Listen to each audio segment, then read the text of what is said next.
வணக்கம் நண்பர்களே.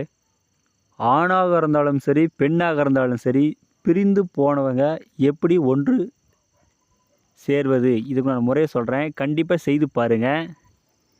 இந்த பூஜை ஞாயிற்றுக்கிழமை செய்யுங்க.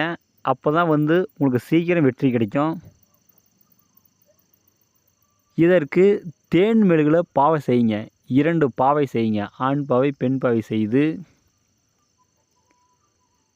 தலை வாழை இலை விரித்து பாவையை வைங்க.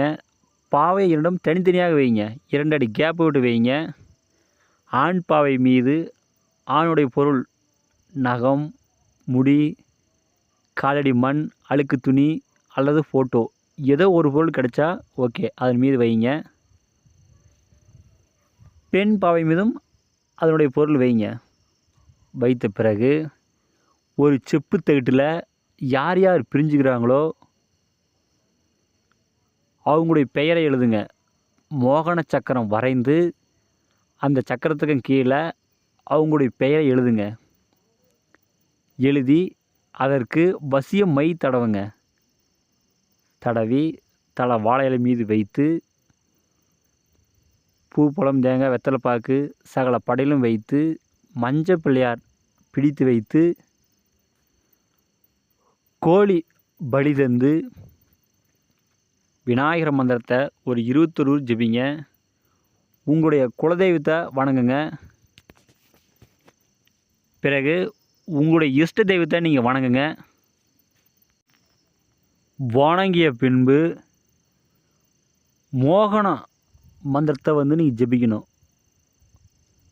இது ஒரு சின்ன மந்திரம் தான். இந்த மந்திரத்தை மட்டும் நான் சொல்லலை, ஏன்னா சில பேர் தப்பான வழிக்கு பயன்படுத்துகிறாங்க.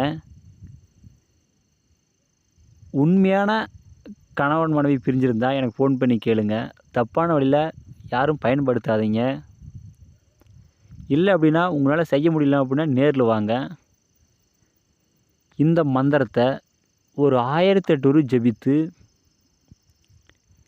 2 பாவையும் ஒன்றாக சேர்த்து கட்டி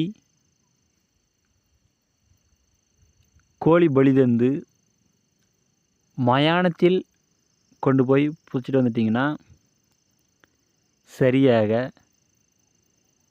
11 நாளைக்குள்ளாரவே அவங்க எங்கே இருந்தாலும் சரி உடனே சேர்ந்துருவாங்க.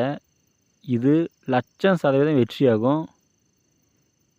இந்த பூஜை கரெக்டாக செஞ்சால் மட்டும்தான் வெற்றியாகும்.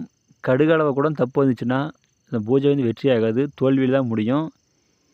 எதாக இருந்தாலும் பார்த்து செய்யுங்க. நன்றிங்க.